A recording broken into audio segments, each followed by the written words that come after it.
Imagine a world where you knew that you mattered and you belonged.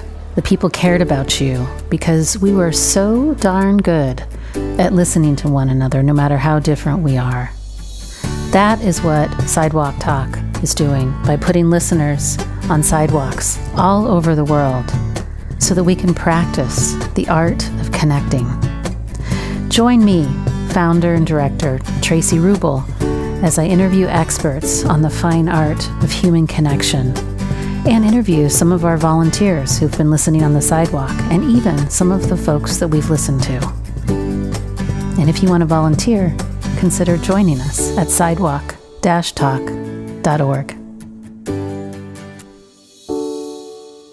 So I've got a question for you. How do you feel when you see somebody that's struggling with addiction or you know somebody that is? What thoughts come up? What assumptions do you make? Alicia Cook has, well, first of all, I fell in love with the cover of her latest book. Sorry, I haven't texted you back. So that was the start for me. And then I kind of stalked her on Instagram and I'm like, whoa, this young woman is a serious hero who's devoted her life to shedding light on how drug addiction impacts the mental health of whole families after the loss of her cousin. She released a collection of essays on the topic entitled Heroin is the Worst Thing to Ever Happen to Me. She's an essayist, she's a poet, she's a speaker. I consider her a hero. She's an activist. She's been on the front lines fighting the opioid epidemic. She's Emmy nominated for a PBS series called Here's the Story. I'll tell you why I like Alicia, though. She's all real talk. I like people that are real talk. And as we got into it more, we kind of unpacked what it's been like, because she gets a lot of really dark email and holds space. So we talk about what we do at Sidewalk Talk, holding space, to hear how she takes care of herself while also supporting people in the grips of their addiction.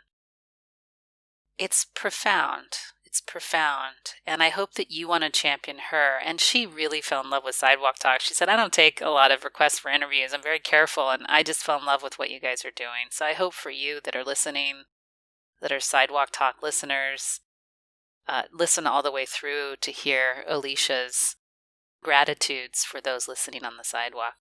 All right, Alicia Cook.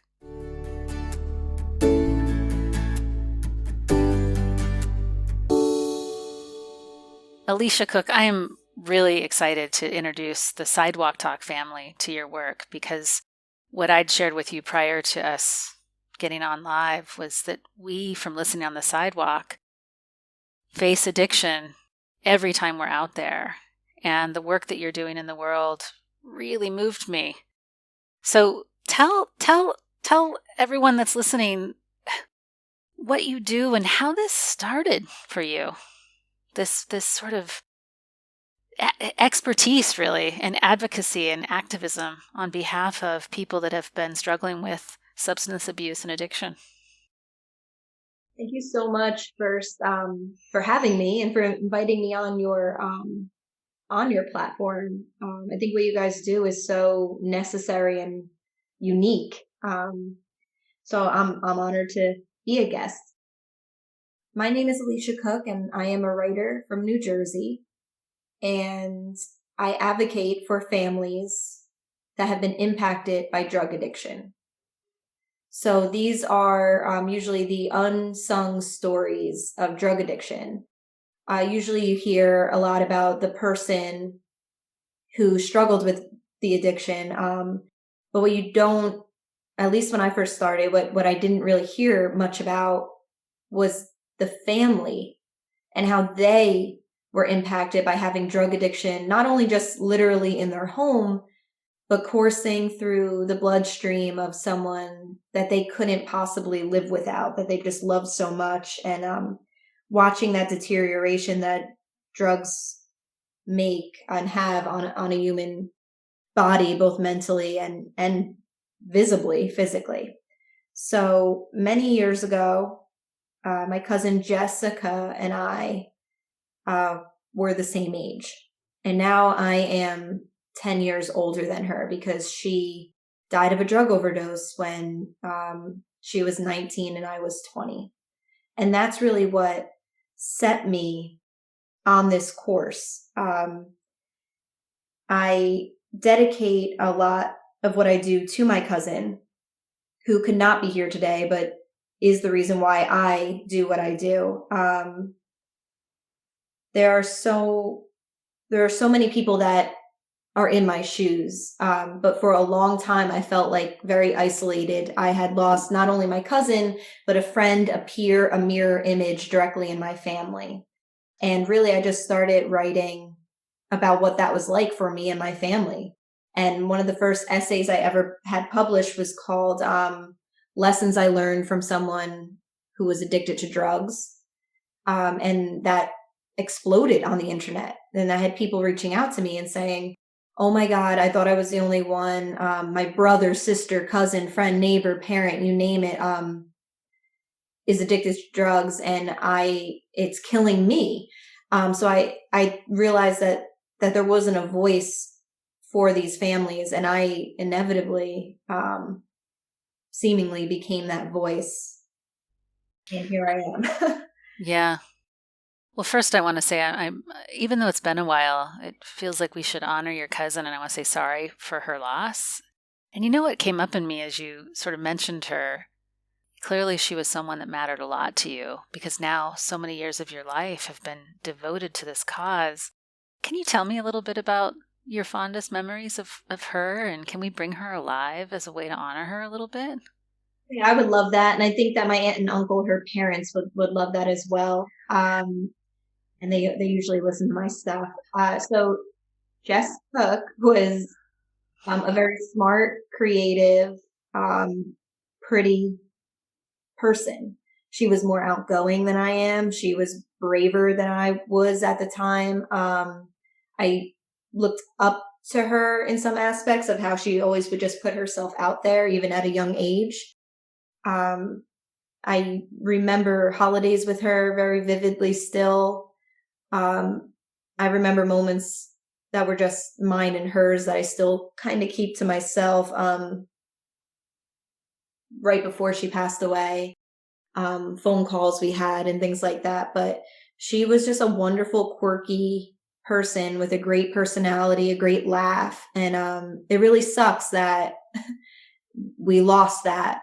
And not only does it suck that we lost that as a family, but what a lot of people, I think for context, I wanted to say she died in 2006. So 2006 and the world we know today is starkly different. The way that some people used to view drug addiction versus now, the stigma still exists, but it was far worse in 2006 because no one knew anything about opioids or heroin. So there was this dark stigma attached surrounding her death, where a lot of times I felt like I couldn't or shouldn't grieve the loss. Yeah. And I like bottled all that up inside for God knows how long. And it was odd. You know, a lot of my friends, even though they knew I lost someone very important to me, my friends did not attend the funeral. They didn't go to the wake. I'm sure my aunt and uncle were treated differently than if they were to lose their child another way at the time. So I write, you said it well. You said that it's 10, it's more than 10 years now. And I still advocate in her honor, but also for the many other families that I've come in contact with, because this is my way to stay connected to her. I keep writing and I keep saying her name out loud, and I keep all this going because it's my only connection to her now. Like, I don't remember the sound of her voice, or maybe like if she had a distinct smell or anything like that. I don't remember any of that, but I remember small moments like reading magazines with her on my bed and laughing. But it seems so far away, and writing helps me stay connected. Yeah. I appreciate you bringing her to us, because what has really given me a great deal of heartache is that we don't recognize that the stigma has us vilifying people that are struggling, where they actually need support. And I get all the reasons why it's hard. You know, there's this organization in San Francisco called the Open Recovery Movement, which is, like you'd said, would never have existed in 2006. But when we've gone out and done listening events with them, it's the first thing that people always will sit down and share. It's like, God, the shame associated with addiction and what is really a medical phenomena, a condition linked to many mental health pieces. But my deepest hope that by having your voice here, that we are just another contributor to this conversation, that Jess was a person. She was this beautiful, bright girl. She was a friend, a daughter. And there are so many friends, daughters, sisters, brothers that are struggling, and we've got to rehumanize them. So I could almost feel her and get a picture of her when you were talking about her. So thanks for being willing to go a little vulnerable with us. I love talking about her. I think that it's important to keep saying our lost loved ones' names and keeping their memory, not just, I mean, you keep a memory alive by talking about it. Yeah, for sure.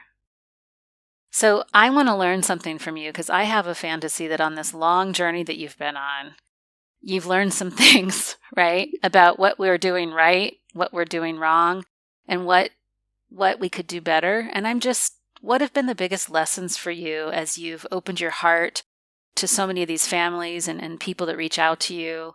Tell us a little bit more, Alicia. So the first thing is, it's scary. It's scary from the first word I wrote in 2013 by now to the last word I posted today on the internet. It's always scary to put something so vulnerable and personal out there into the world. But what I learned is it's necessary. So storytelling is a phrase a lot of people hear and they think like of fairy tales and folklore and things like that, or, you know, gossip even. But storytelling is a powerful tool. And I think it is the one thing that is going to be able to dismantle the stigma that is still surrounding families that face drug addiction.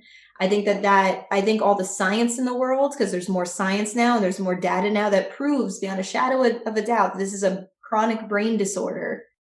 That's still not enough for people to accept that addiction's not a moral failing. But I think the more stories that if we keep telling our stories and adding voice upon voice upon voice, and all the stories, though personal and unique in their own way, do tell a universal tale. There are hundreds of thousands of young people that lost their lives to drugs, just like my cousin Jessica. And I think that dismantling the stigma, the number one weapon we have to do this is our storytelling. So it's easier said than done, because, again, sharing your story is scary. A few times I almost gave up because I couldn't take the visceral reaction to a lot of what I was saying from internet trolls or anyone telling me that, drug addiction is a choice. She deserved to die. Like, just really nasty things where I was like, why am I even putting myself out there like this? But I kept doing it. I had a calling. I felt like it was necessary. So the biggest lesson, other than it being scary but worth it, is that the lives you're touching and helping far exceed the haters and the people that will never change their mind because they just don't want to.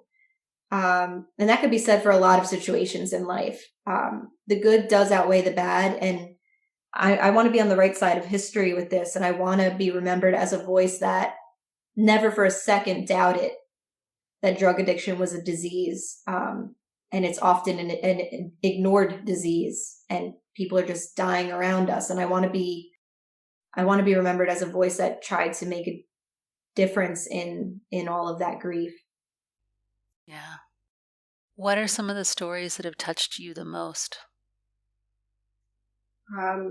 So in 2014 or 2015, years ago at this point, I had a goal and I wanted to write 50 essays on drug addiction through my own personal lens, but then I also wanted to interview people. So I put a call for submissions out and I just hoped for 50. Each one of those stories is still with me all these years later. I just truly believe that advocates are born the minute someone they love dies. And the stuff that gets to me the most is honestly the messages I get from parents who lost their children. I've had people from all over the world message me, and their first connection, their first line to me is something like, "Hi, Alicia Cook, I read whatever article they read of mine." And then they just share their story and they share how they tried so hard to keep their kid alive and they just couldn't do it. And that they want to make a difference now. So they jump into action almost immediately because honestly, too, jumping into action is easier than processing your loss. I don't know how healthy that is, but a lot of us do that. And they share they have like opportunities in the obituaries or their eulogies to speak directly to, and they've used their own children's like obituaries to say, he or she was a wonderful person, drugs took them over, and they try to educate the readers. And I mean, I could get more specific, but overall, the stories that stick with me are the ones where they face their most terrible loss and immediately wanted to prevent someone else from experiencing that same loss. Yeah. Yeah. We had David Kessler on the podcast. He's the grief guru. I mean, he's one of the originators of the six stages of grief, and has since had another stage because his son died, I believe, from OD as well. Very in the last 3 or 4 years, and the last stage is meaning. We need to find meaning. And so I think what I hear you saying is that these families, through their activism, aren't avoiding their grief, maybe in moments, but shoot, grief is such a bizarre, windy, up and down, all over the place, non-linear path anyway, but it sounds like they are leveraging this loss to find a new meaning and purpose, right? Yeah, that's why I did it. I was always told I was a good writer and I was able to put into words what a lot of people maybe couldn't. And I said, if I have this gift to write for whatever reason, that's going to be my vessel to reach out to families. And I never imagined, in a million years, I never imagined that I would become one of the main voices, especially back then, on this subject. But I'm happy to be here because Jess's death and, the other people I've loved that have battled addiction one way or the other, like, it couldn't have been for nothing. Like, I couldn't have had my life turned upside down for nothing. Jess being in a cemetery right now couldn't have been for nothing. Like, it can't just be, and I keep saying for nothing, but I imagine that's what a lot of families, that goes through their mind. Like, why am I here now? There has to be a bigger reason. And that's what I did. And even when I started writing about what I was experiencing and what I was going through personally, I didn't have a name for it. Like, I didn't know about mental illness back then, or trauma, or how to process things like that. Those were not buzzwords back then. I didn't even realize that grief wasn't just a phase, that grief stays with you always. So I think that what you're saying is absolutely correct, that families need meaning, but also families need to know they're not alone. And I think they do that for connection as well, especially when you lose someone from drug addiction. It's not always, neighbors bringing casseroles to your house, or like it's a different type of condolences you receive, because it's hard to navigate, admittedly, and no one really knows what to say. And then there's that dark cloud of addiction over everything. Yeah. So I want to talk about your latest book. Sorry, I haven't texted you back. Interesting title. How have you, and I love the cover, by the way. Can I be honest with you?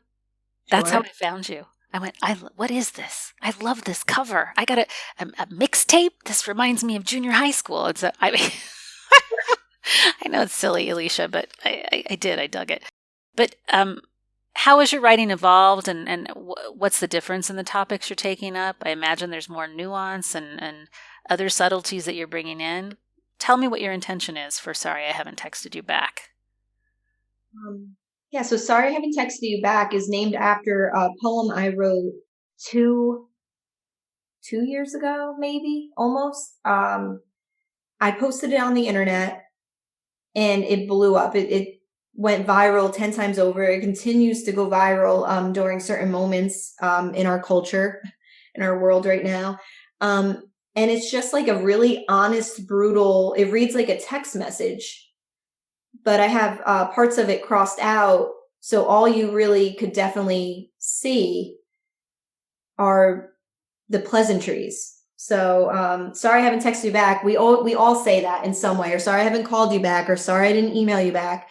And we always come up with some excuse like, oh, life is so busy, or I'm sorry, life is crazy right now. But we don't really say what's like bubbling under the surface. And that poem encompasses the truth, though it's slightly crossed out. So you could still read the truth, but it's the idea of like, so many of us censor ourselves from our closest people even. And why are we not talking about our struggles? That poem blowing up kind of showed me that, or gave me permission in a way to write about mental health more obviously. I was like, okay, the world is kind of ready for like, let's stop romanticizing everything. Let's talk about how a panic attack could make you pass out. And let's talk about how you break out in hives or what have you. And the whole book is a book of poetry, and it's broad theme. It's just how our mental health, whether we're in a good state or a bad state, touches every facet of our lives. And it's impossible to compartmentalize, though so much of our world tells us that we need to compartmentalize. So like, I had one person, for example, read the book and say, I didn't expect there to be love poems in this book. And I'm like, well, yeah, the man who loves me has to deal, and I don't like using the word deal, but like, he's with me for better or for worse. My mental health affects him probably most of all after me. Mm-hmm. So I want to I'm still trying to work on, I guess, how my work has evolved is I went from talking about specifically about how addiction affected my brain, even though I was never addicted to anything, to, many years later, like I deal with having anxiety and bouts of depression, and I've had loss in my life, and I haven't processed everything I've ever been through. And the book was very well received. And I think it's because we're ready for something like this. Like, let's not we don't have to make everything like flowery and beautiful, and like, let's stop romanticizing depression. It could get really dark really fast, and there's nothing pretty about it. Mm-hmm. And you're not alone. Me too. Same. I mean, Right. absolutely. And I appreciate there's something captivating though about the way that you're not preaching at people about mental health. Again, you're using story and art. It's so provocative, Alicia. And that's why I was drawn after being drawn by the cover of your book and then looking at what it was about. I'm like, oh, this is like what we do. Like, we get under the covers of this stuff and hear the straight poop, so to speak. But can I be frank? I get a little annoyed by the mental health stigma stuff. I'm like, I don't even want to make it about this is just us being human. Mental Right. illness, this is humanity. This isn't mental health, mental illness. This is just our humanity. And I often will say, for people that are listening that are struggling with any mental illness, this is not to trivialize, but these are brave, sensitive souls that are having a healthy response to a sick, sick society. Right. That's so very well said. That's absolutely true. And it's not an us versus them thing. That's where like that weird compartment, everyone is impacted, especially right now with the global pandemic. I know people that are having their first panic attack and thinking that they're having a heart attack and actually calling an ambulance. So I hate to say that this pandemic might have leveled the understanding field of what mental health and illness really is. But it definitely shined a great big spotlight on how fragile our minds are and how we have to work our minds, much like how we work every other muscle in our body at the gym. But, it might be other, coping ways, like be it therapy or listening to podcasts or finding a community that accepts you and meets you where you're at. And I'm never going to preach. Even when people want to kind of debate me in comments, everyone is coming with their own story from their own angle, from their own experience. And all of our experiences are quite limited when taking in, the big picture. I'm always going to just write a story. And if you could see yourself in that story, then I've done my job. And if not, it's not that I haven't done my job. I'm just not for you. Yeah. Well, your storytelling weaves us together. It says, me too, I'm not alone. I see myself there, like you'd said, and maybe that means I'm worthy because somebody else has struggled too. And I just love the way that you couch this. But I have this big question. I was thinking earlier we were talking about addiction. You write about some heavy stuff. Do you have fun too? Yes, I do. A lot of times I don't. I write when it's bad or when I have an idea that hits me and I finally find a way to say what I've wanted to say maybe for years. But I never post in real time. So I'll never post a poem on a day I'm having a terrible day or a low day. I'm always posting a poem regardless of its topic when I'm in a good mind space. Because putting something on social media to all, not just my followers, but to anyone who might stumble upon it, I need to be mentally prepared to like manage the response. So if you go to my last poem, for example, or poem or two that I wrote, and you read the comments, I'm writing heavy stuff. So there are heavy comments. I have people in my comments telling me that, they tried to take their own life a month ago, but they're glad it didn't happen the way that they thought they wanted it to happen, and that they're still here, and that so and so in their life has just passed away and they felt alone, but now they feel seen. So but I do, at my heart, I know I am a little, I don't want to say morbid, but there is an aura about me that is always just a little lonely, a little just never completely happy. But I am a happy person and I am a grateful person. And I think that that's what matters. I know, I'm a good woman. I'm a good friend, a good sister. But there's always this like underlying buzz of loneliness for some reason that's always hummed through me. Mm-hmm. But I've been able to have this platform and connect with people. And I mean, I feel like that's a gift. Well, personally, I don't think you're morbid. I think you're deep. And I actually like people that are morbidly deep. So now you know also why I reach out to you. There's a safety. There's like okay, we can go on the high and we can go on the low and you can hang with me wherever I am. You know what I mean? Hey, I'll watch stupid stuff on YouTube and I send funny memes to my friend Pamela like all the time that are just so ridiculous. But then in the next breath, I'm posting or writing or responding to someone that just faced like immeasurable loss. So Yeah. Yeah. we're all multifaceted, but at my heart, I'm just grateful to be alive. And Yeah. yeah. I love that you're giving voice to the word loneliness though too, because it's been something. When we first started doing what we were doing, we weren't expressly targeted on loneliness. It was very much like you. It was a reaction to gun violence in the United States and racism that had me sit on the sidewalk. And I became sort of introduced to, whoa, we're like walking down the sidewalk and we don't even see each other. And when we've done some press, I've gotten calls. I remember I got this call once, Alicia, from this man. He says, gosh, I have like a great wife, kids, super happy, and I'm lonely all the time.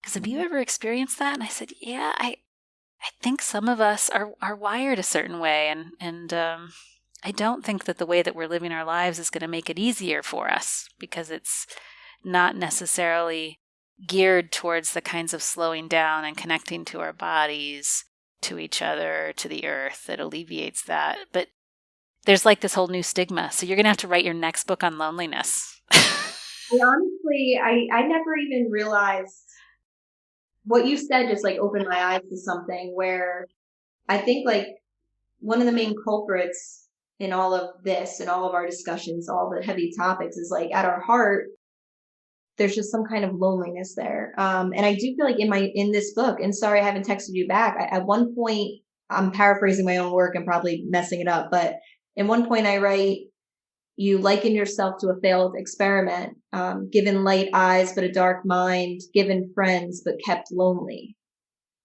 And I think I was writing very specifically, but the amount of people that have reposted that poem was that there is that universal feeling of like, the way that you said, the way the society is set up, like if we do even feel like this for a moment, I tend to think even now with all the information I have that I'm a little broken.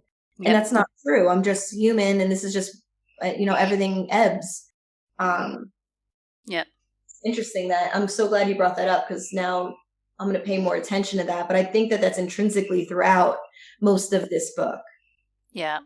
Yep. No, totally. I'm also having an aha, because you're making this connection to, addiction is also there's lots of research around addiction being also a connection, has a huge connection component to it as well. And gosh, I hope that as these poems and writings of yours reach more people, it also does give them a thread line of connection to then be able to sort of, it's like we have loneliness stigma now. I mean, we really do. And I got to tell you a funny story. I do this every once in a while because I'm goofy like you. And rather than just posting something on social media, I'm like, why am I actually posting something? And I'm like, Traci, you're lonely. So I posted something recently to my friends. I said, I'm lonely and I'd like some attention. That's all I posted. And I had so many responses like, isn't that why we all post? Yeah, it's like we have access to communicate to as many people as we want any time of the day now. We have more modes to do this than ever before. And we're the most disconnected from ourselves and lonely than we have ever been. So I find that is so true. Like I don't post nearly as much as I probably should, because it's always like mentally tasking, to do so. But when I do post, it's like, I want people to engage. I want them to talk back. Even if I'm having if I'm a little bored that day, I'll post more stories maybe, because it engages with people.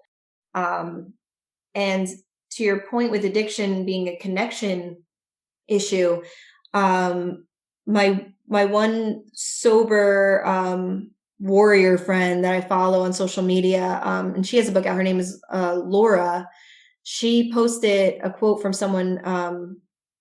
I honestly can't remember the actual quote person who she quoted, but it was something like, addiction's not a choice that anybody makes. It's not a moral failure. What it actually is, it's a response to human suffering, which could be a response to loneliness or a response to trauma.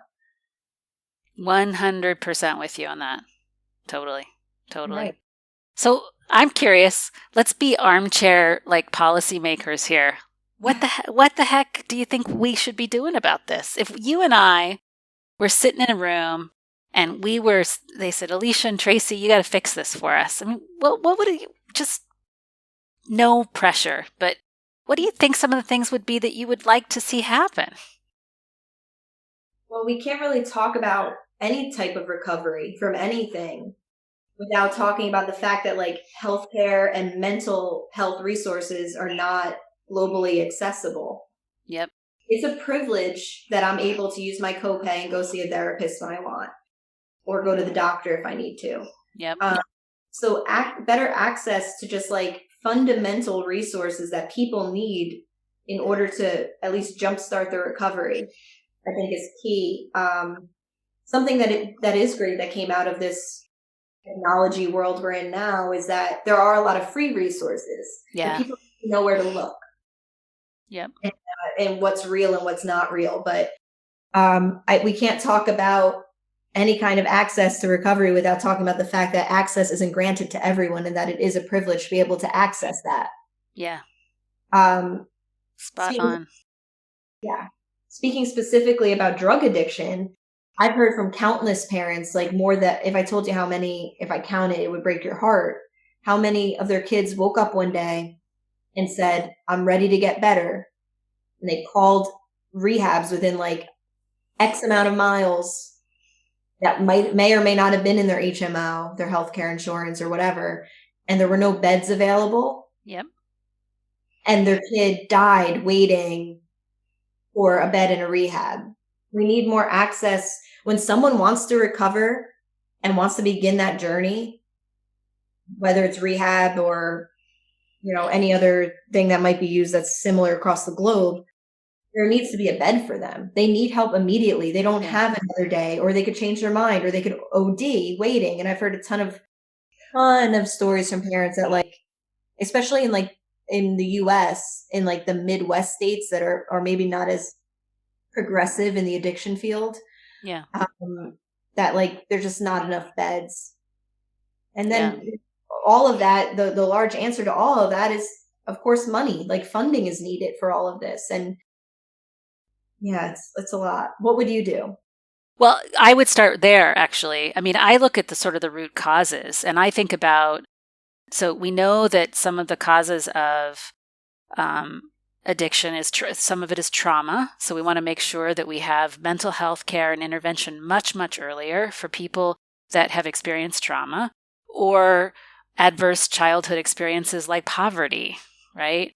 I'm big into solving issues around equity. So poverty, housing, heading it off at the pass, giving people a safe, connected home life that could potentially prevent them from being addicted.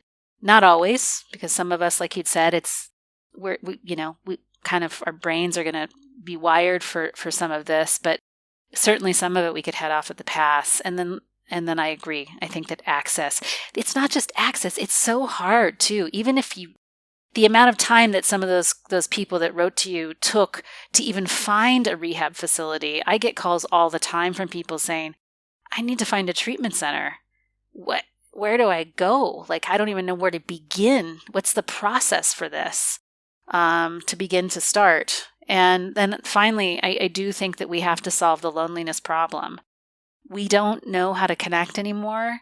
And I do fundamentally, Johann Hari writes about this a lot in his book, Lost Connections, about loneliness and addiction being linked. And, we know that people don't talk about this. They always assume it's seniors that are the loneliest. And in the UK, lots of the programs are geared towards senior loneliness, but it's actually young people, between the ages of 18 to 26 that are the loneliest, suffering the most. And this is right the prime age of how old Jess was, Yeah, I mean, Jess was dead before she turned 20. And even back then I was like, oh, I had moments where I felt like she was grown up. And now I'm 34 years old and I'm 18, 19. We were children. Yeah. Yeah.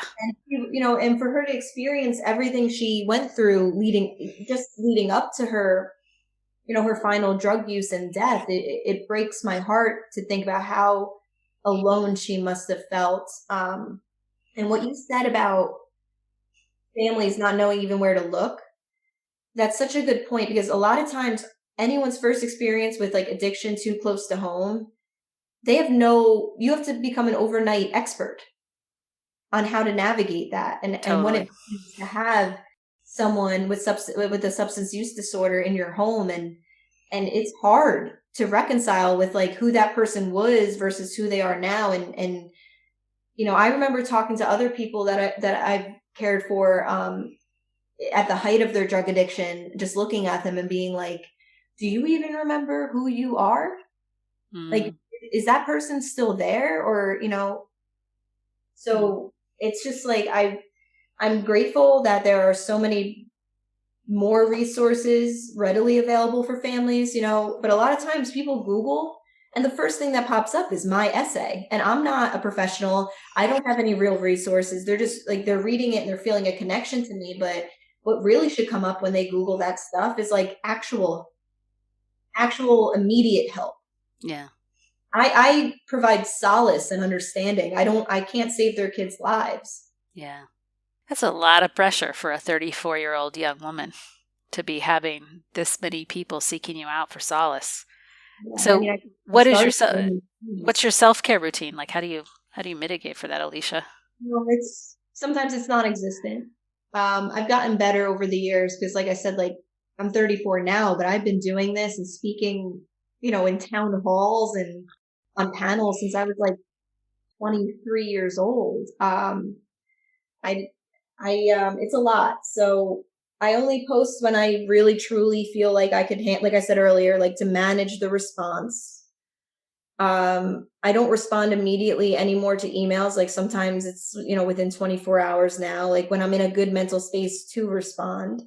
But I do always still respond because again, that connection I know how needed that connection is. And I wish I had that when I was going through it. And then, it's just hard. I've spent a lot of my career hitting these milestones as an author that should be celebrated. But my work is so directly tied to this type of pain that it's very hard for me to balance like actually being happy for my success at a time where like I wish drug addiction didn't exist. And if it didn't exist, I wouldn't exist in this career, but like, that's okay with me. And then again, it's like, it's hard to manage, if people, I'm not saying they do, but if people do place me on a pedestal or not, that's something that I'm always leery about. And a lot of times it's not like I get a email or someone finds me on the street and they're like, oh my God, I'm the happiest person I've ever been. And I'm your biggest fan. It's always like, hey, Alicia, my mom just died. I found your work and now, I love your work. There's never like a happy moment where someone's like, yeah. I was in the car smiling on a beautiful day and I found your book and I connected to it. It's always like someone in the thick of pain finding me. We might need to get like a little like Alicia Cook flash mob going to send you sweet nothings, like nothing but positive vibes, so that you can maintain your stamina. You need like a bunch of. I just had like this. Oh my God! I have this crazy imagination. I just had this imagination of like people all over the world mailing you paper hearts. That's what I just had. So that you would just show up and there'd be all these paper hearts on your front door. So that's my wish for you, Alicia Cook. Thank you. It's like, I don't want it to be, what I'm saying, to be misconstrued as like me, complaining or crying about this role I'm in, because again, I feel like this was my purpose. But it is, what does bring me joy is when people upload photos of my book or, and it's like a beautiful photo and they spent time setting it up and like that brings me joy. And look, you deserve joy. I don't think that you deserving joy is you looking for accolades. I mean, you're doing important work, and I'm going to just toot your horn and make you super uncomfortable about it. But you do important work that's deep and dark. And what did you say? You called it something earlier, morbid. So you deserve a lot of love for it. You deserve a lot of love for it. I hope that you get it. And I also understand what it's like to sort of be a figure, not as big as yours, but I've done some media and people just have an idea about who I am. I'm like, you don't know who I am. Yeah, what you see out there. That's I've gotten better at that. I've gotten better at not correcting people, even if like it's an easy correction, because as long as my work is getting done, like what actually matters, which is why I agreed, not agreed, but I was like all in to this podcast, because what you do is so amazing and pure and authentic and sincere. I don't say yes to everything, especially not anymore. But I had to be on your show because I just love everything that you do. And I feel like it's organic and real. Thanks for saying that. Perfect segue, because we're near the end of our time now. And we have this sweet way that a ritual, if you will, to say goodbye to each other is I get out of the way and let you speak to all these thousands of listeners of ours who listen on the sidewalk and now over the last year have been listening online to strangers. What words of wisdom or wish would you want to speak directly to them?